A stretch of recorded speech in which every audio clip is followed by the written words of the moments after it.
I think crypto is as important of an invention as the birth of the internet. Crypto capital of the planet. It's going to be the tokenization of every financial asset.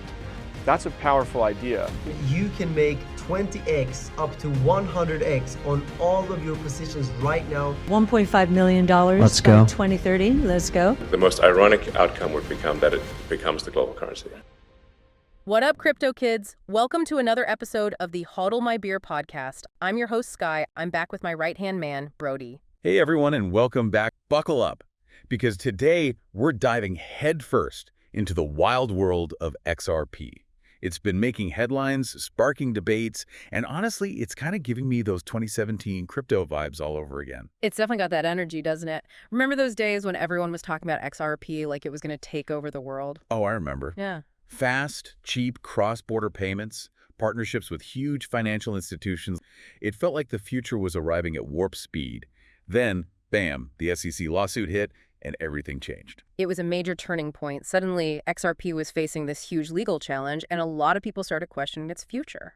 Exactly. And for a while there, it felt like the sleeping giant had gone back to sleep. But guess what? It's 2024, the rumors are swirling, and XRP is roaring back to life. It's like a phoenix rising from the ashes. And one of the biggest sparks for this resurgence is the talk about Gary Gensler, the head of the SEC, possibly stepping down. Okay, so for our listeners who might not be totally up to speed on all the legal drama, can you give us a quick recap of what's been going on with the SEC and XRP? Sure. So back in 2020, the SEC filed this lawsuit against Ripple, the company behind XRP, claiming that XRP was an unregistered security and that Ripple had been selling it illegally. And that lawsuit basically threw a wrench into the whole XRP ecosystem. Absolutely. Major exchanges started delisting XRP, investors got spooked, and the price took a major hit. Yeah, it was rough. But now, with Gensler potentially on his way out and a new, possibly more crypto-friendly chair coming in, there's this renewed sense of hope in the XRP community. Definitely. And you know, it's not just about the SEC. President Trump himself has said that when he's back in office, he'll replace Gensler with someone who's pro-crypto.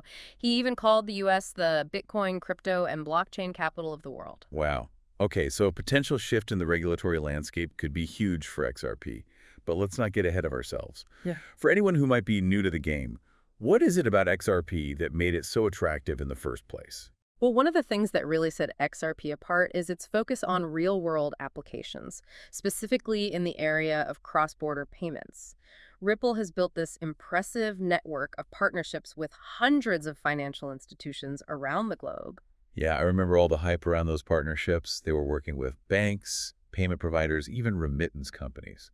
It felt like XRP was poised to revolutionize the way we move money across borders. It was a bold vision. They wanted to make international transfers faster, cheaper, and more efficient than ever before. And the technology behind XRP played a big role in that vision. Unlike Bitcoin, which relies on this energy-intensive process called mining, XRP's entire supply was pre-mined. Right, so all 100 billion XRP tokens already exist. This makes transactions much faster and more energy efficient compared to proof-of-work cryptocurrencies like Bitcoin. So, in a way, XRP was designed to be more practical, more suited for real-world use cases. Exactly. And that's a big part of what attracted those financial institutions in the first place. They saw the potential for XRP to streamline their operations and save them a ton of money on cross-border transactions. It was a win-win, at least in theory. But of course, as we've discussed, the SEC lawsuit threw a wrench into the works. Yeah, that lawsuit has cast a long shadow over XRP. It raised questions about its legal status and made some investors hesitant to touch it. And let's not forget about the whole centralization debate. Some people criticize Ripple for holding a large portion of XRP in escrow, arguing that it goes against the decentralized spirit of cryptocurrency. It's been a point of contention for sure. Some people believe in that pure decentralized ideal, while others think that Ripple's control over XRP helps to stabilize the market and prevent things like price manipulation. So there are different perspectives on that. But regardless of those debates, one thing's clear. XRP has had a roller coaster ride in the crypto world, with incredible highs, crushing lows, and now this recent resurgence fueled by the Gensler rumors and Trump's pro-crypto stance. It's a classic crypto story full of drama, innovation, and uncertainty, but I think that's part of what makes it so captivating. It's a story that keeps you on the edge of your seat. And speaking of edge of your seat moments, let's talk about XRP's recent price action. Oh yeah, things have been getting wild. We're seeing gains that are giving me serious flashbacks to the 2017 bull run. I know. Up over 150% in just the past month. We're talking 3-year highs here. What's driving this insane surge? Yeah, the rumors about Gensler's resignation are definitely playing a big role. The thought of a more crypto-friendly SEC chair has injected a lot of optimism into the market. It's like a breath of fresh air for XRP holders who've been holding their breath for years, waiting for the SEC lawsuit to be resolved. It's almost palpable, that sense of relief and excitement. Like Yeah. maybe, just maybe, XRP is finally about to break free from the chains of regulatory uncertainty. It's a tantalizing possibility, but the big question is this just hype? Or is there real substance to this optimism? That's what we're here to find out. So let's dive in and see if we can separate the signal from the noise. Let's do it. We've got a lot to unpack, and trust me, folks, this is just the beginning. Stay tuned because this XRP deep dive is about to get even more interesting. Now let's talk about our sponsors. Today's podcast is sponsored by PKT. PKT is a decentralized media network powered by the people. That means that people earn rewards by running a simple app from their computer or server that powers a global media network. Their Apple TV-like user-facing dashboard is an ecosystem of streaming platforms, games, casinos, and more. I've been earning these rewards, and the yields are incredible. That's what's great is you don't have to be solely dependent on the price going up when you are generating a daily yield for contributing underutilized resources. This is one to pay attention to for sure. Use our promo code and get a 1% yield bonus. The code is PKT-5-APR. Use all caps. Visit pkt.cash to get started. Now let's get back to the show. All right, so let's dig into some of the factors that could make or break XRP's future. Top of the list, of course, is the outcome of that SEC appeal. Yeah, that's the big wild card, isn't it? What happens if Ripple wins? What happens if they lose? Well, a win for Ripple would be huge, like monumental. It would basically remove this cloud of uncertainty that's been hanging over XRP for years. It would be like a green light for investors, for exchanges, for the whole ecosystem. Exactly. We could see XRP relisted on all those major exchanges that dropped it back in 2020, and that could lead to a massive influx of new investors and a surge in trading volume. So basically, XRP mooning, Lambos for everyone. Whoa, whoa, whoa. Let's not get ahead of ourselves. Remember, the crypto market is unpredictable. Even with a favorable ruling, there are no guarantees, but it would definitely be a major catalyst for XRP's price. Okay, so a Ripple win is the best case scenario. But what if they lose the appeal? Well, that would be a major setback, no doubt about it. It would likely mean that XRP remains in this regulatory gray area, which could continue to stifle its growth and adoption. So it would be a blow to the XRP community, but it wouldn't necessarily be the end of the story. Right. Ripple could appeal to a higher court. They could try to work with the SEC to find some kind of compromise.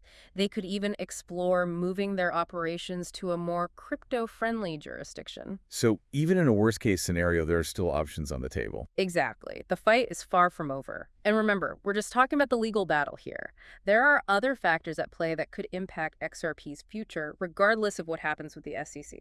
Okay, let's talk about those other factors. What should we be keeping an eye on? Well, one thing that's really important is adoption. If XRP is going to succeed in the long run, it needs to be used for real-world transactions. And that means getting more businesses and individuals to actually use it.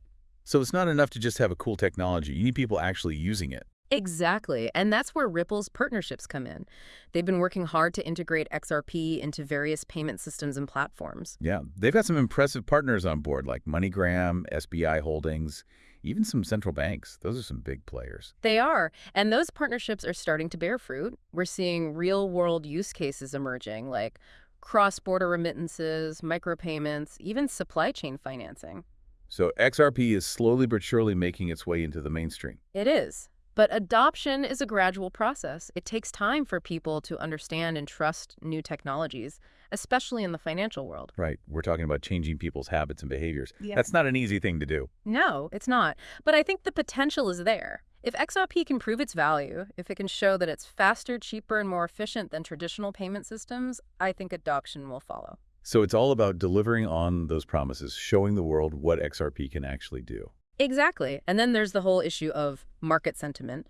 Crypto is driven by emotion, by fear and greed. And right now there's a lot of excitement and optimism surrounding XRP. Yeah, especially with those price surges we've been seeing lately. When people see those green candles, it gets them excited. It does. And that excitement can create a self-fulfilling prophecy. As more people buy into the hype, the price goes up, which attracts even more buyers, and so on. So we could be seeing a bit of a FOMO effect happening here. Potentially.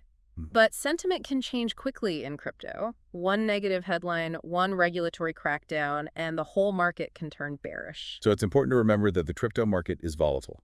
What goes up can come down just as quickly. Absolutely. It's a roller coaster ride. Yeah. But I think for XRP, the fundamentals are strong, the technology is solid, the team is experienced, and they have a clear vision for the future. So if you're thinking about investing in XRP, what's your advice?